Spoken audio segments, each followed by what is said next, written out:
Acorda, sucupira!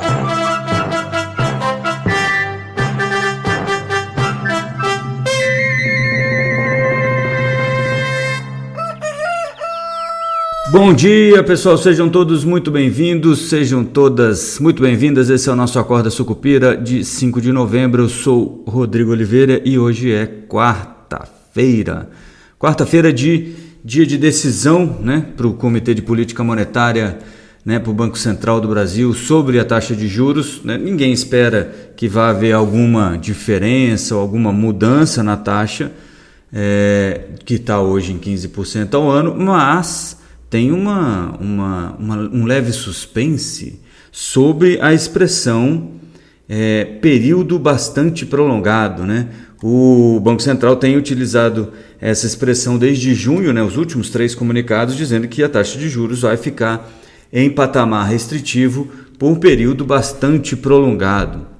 E aí tem gente que acha que isso pode, né, que o Banco Central pode tirar o bastante, né, para dar um alívio para o mercado começar a vislumbrar o início dos cortes de juros. Tem gente que acha que isso não vai acontecer, pode deixar para a próxima reunião em dezembro, em vez de fazer isso agora, porque isso talvez até anteciparia as precificações aí para janeiro e, quiçá, até para dezembro, né? E esse é um receio que o pessoal tem e que o Banco Central também tem, que é de controlar essas expectativas do início do ciclo de relaxamento, né, do ciclo de corte de juros, para manter aí essa ideia, né, essa perspectiva, essa expectativa de restrição monetária para poder trazer aí a inflação para o centro da meta, ou para onde deveria estar, né, na meta, que é 3%, lá no horizonte relevante, que são 18 meses para frente, né, do segundo trimestre aí de 2027, né? Por enquanto, né, aparentemente a gente não vai ter uma mudança nisso. Eu acredito que o Banco Central mantenha tudo como está, não vai tirar o bastante. E eu acho que ontem o Haddad ajudou a manter a expectativa de um tom duro, né, de um tom neutro, né, no sentido de, se você comparar o comunicado anterior com esse comunicado, um tom neutro, mas ainda hawkish, né?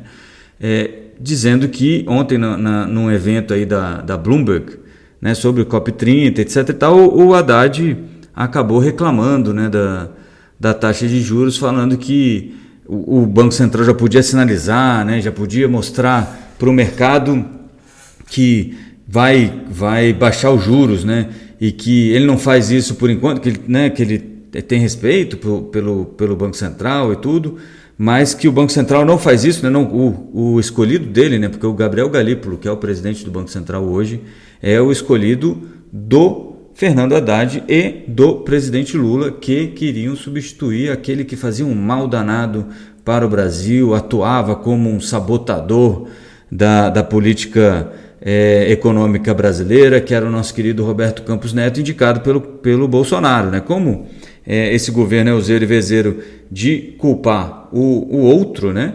Então colocava a culpa toda no Roberto Campos Neto. O problema é que depois que o Roberto Campos Neto saiu, a gente teve mais uma alta na Selic, mais 2 altas na Selic, e também a manutenção da Selic nesse patamar aí de 15% desde então, com um comunicado muito duro, né? Que vocês já me ouviram falar isso algumas vezes, muito em função da perda de credibilidade que o Banco Central teve que enfrentar, né, de uma expectativa de perda de credibilidade, porque o governo passava bastante tempo dizendo que os juros cairiam quando o Gabriel Galípolo assumisse, né, quando eles tivessem maioria, e eles têm maioria, e o juro não pode cair, justamente porque, se fizer isso com essas sinalizações, fica parecendo que o Banco Central não está prestando atenção no que deveria estar prestando atenção, que é o controle da inflação, e sim está só obedecendo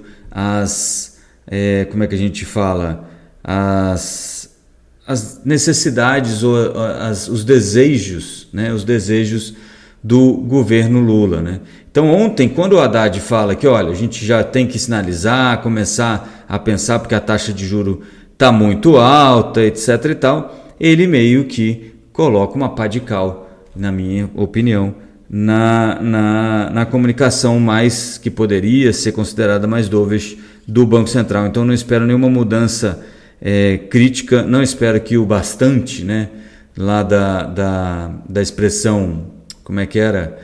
Por período bastante prolongado, não espero que a palavra bastante saia do período bastante prolongado, acho que ele mantém, e se sair também, eu não sei se faz essa diferença toda, mas de qualquer maneira, acho que a sinalização do Haddad reclamando e desnecessariamente em público, né, porque se o Haddad quer fazer pressão, ele não precisa fazer isso em público, né? Talvez o que ele esteja fazendo já é um pouco de campanha eleitoral lá para frente, porque ele tem reuniões semanais com o presidente do Banco Central em que ele pode falar, poxa, o meu querido GG, né, Gabriel Galípolo, meu queridinho GG, olha só, as coisas estão difíceis por aqui, eu preciso que você comece a sinalizar pelo menos que o juro vai cair em breve, né, e que vai cair com força, alguma coisa assim, porque isso faz com que haja um fechamento aí da curva de juros futura e o que ajuda a incrementar aí o crédito e tudo mais. E o Banco Central, obviamente, está de olho nisso e está vendo que as expectativas ainda estão desancoradas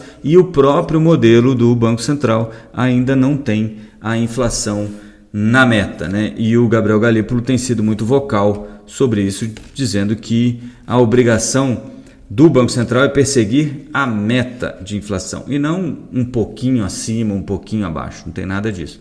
Então tem que estar nos 3%. E ontem, quando o Haddad, fazendo campanha, né, na minha opinião, fala essa coisa de que precisa cortar o juro, ele acaba atrapalhando um pouco o Gabriel Galípolo, que provavelmente vai ter que manter o tom.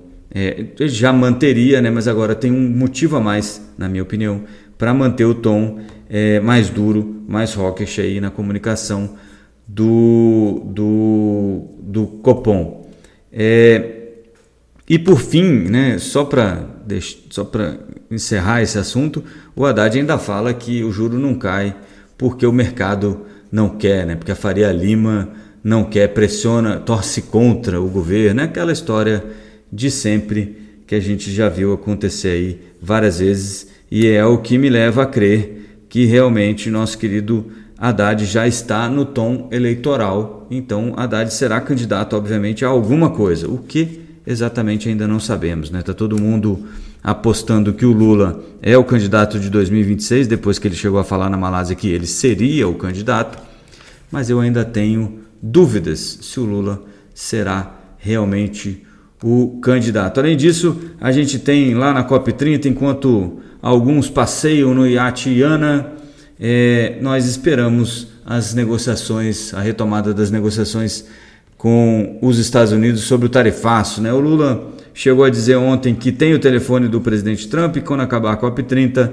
se não houver nenhum avanço, que ele vai ligar para o Trump novamente. Novamente foi uma coisa que me chamou a atenção, porque quando teve aquela primeira ligação, o Palácio do Planalto falou que o Trump tinha ligado, né? E fez questão, né, de deixar essa mensagem no ar, como se, né, o Trump tivesse capitulado. Eu até falei, olha gente, isso não tem importância nenhuma, eu continuo achando que não tem importância nenhuma, mas é só porque, né, sempre tem uma mentirinha, né? Então diz aí o Lula que vai ligar novamente para o Trump, caso ao final da COP30 ainda não haja nenhuma agenda para a negociação do tarifaço.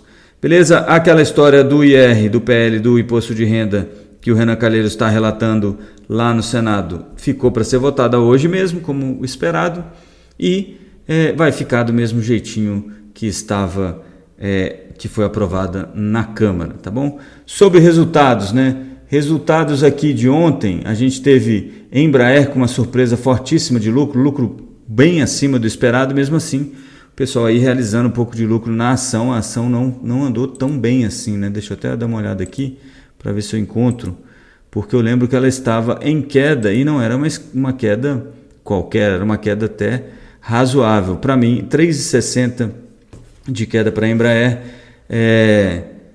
acho que tem mais a ver aqui com uma realização de lucro. A Embraer subiu muito nos últimos dias e acho que tem uma realização de lucro aqui que é mais importante do que qualquer outra narrativa que o pessoal tente encaixar aí nessa queda das ações, depois de a empresa apresentar um lucro aí 22% acima do esperado, né? Klabin também com resultado forte acima do esperado, Prio 12% acima do esperado, Raia Drogasil, Itaú veio mais ou menos em linha, né? Aqui no TradingView a gente tinha um lucro por ação de 1,04, veio de 1,08 esperado e veio 1,04, então 3% abaixo, mas o banco apresentou índice historicamente baixo de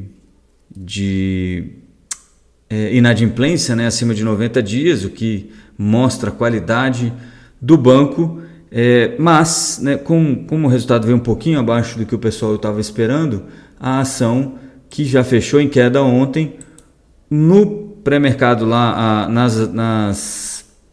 nos recibos negociados lá nos Estados Unidos, ela estava estável, um pouquinho para baixo, aí, menos 0,07%, mas nada de muito relevante, o que indica que a gente pode ter um movimento um pouquinho mais negativo para a ação neste pregão de hoje, né? Hoje que vem depois de mais um recorde da Bolsa de Valores, mais uma vez o fechamento na máxima histórica, apesar do mau humor no exterior, né? O S&P 500 fechou em 1,17 de queda, Nasdaq fechou em 2,07 de queda, enquanto o Bovespa segurou aí no fim do dia 0,17% de alta, aos 704 pontos, né? Até às 5 e pouquinho o Ibovespa vinha aí no negativo, né? E aí no finalzinho da sessão, que está indo agora até às 6, acabou virando aí para o positivo e marcando mais um dia de máxima histórica para o Ibov, que agora acumula aí 25,29% de alta no ano. Para hoje, vários resultados também, a gente tem entre os principais aqui, tem Brava Energia, deixa eu achar aqui, que é mais? IOSP, Minerva, Pets, TOTUS, Vivara, Vibra, tudo resultado hoje ainda, que devem trazer um pouco mais de clareza, de cor para o nosso querido Ibovespa. Nos mercados de Wall Street agora futuros, Nasdaq em queda de 0,59 e S&P 500 em queda de 0,38. Lembrando que os Estados Unidos entrou aí no 36º dia de shutdown, portanto esse é o shutdown mais longo da história dos Estados Unidos. O segundo mais longo tinha durado 35 dias e também foi obra como é que se diz? Obra e desenvolvimento do nosso querido Donald Trump no governo passado. E agora ele está mais uma vez aí em volta dessa conversa sobre o shutdown, né? De volta com dificuldade para fazer o pessoal aceitar o orçamento dele. O petróleo em leve alta de 0,50 a $64,66 o barril do tipo Brent, ainda abaixo de 65, e o minério de ferro praticamente estava a 104,20. O ouro em alta de 3.960, lembrando que o ouro já voltou bastante, né, gente? O ouro que chegou a bater aí 4.400 já acumula uma queda desde o topo. Vamos ver aqui se eu consigo fazer essa medição aqui rapidamente, mas desde o topo aqui mais ou menos intradiário, não, aqui, ó, pronto. Desde os 4.356, o ouro está aí com uma queda de quase 10% nos últimos dias, aí de 20 de outubro para cá, mais ou menos, tá? Então você tem aí 15 dias, os últimos 15 dias, 10% de queda no ouro. É chance de comprar? Eu acho que é sempre, ouro é uma coisa que é bom ter na carteira e é sempre uma chance de entrar um pouquinho ali, 3, 5% do que você tem no seu portfólio pode ficar em ouro como um abrigo seguro, né, como o pessoal gosta de falar, principalmente aí contra a inflação. Beleza? Então eu acho que é mais ou menos isso por hoje. Eu vou ficando por aqui nesta quarta-feira. Amanhã, na nossa live a gente vai ter o meu querido Nicolas Merola, analista aí da EQI, para falar sobre o resultado dos bancos. Vamos falar sobre Santander, Itaú, Bradesco e o que esperar aí para o Banco do Brasil, que eu sei que tem muita gente na expectativa para o resultado do Banco do Brasil. Beleza? Então amanhã a gente se encontra na nossa live no YouTube, pontualmente por volta das 7h30. Beleza? Bons negócios a todos nessa quarta-feira e força Sucupira! Acorda, Sucupira!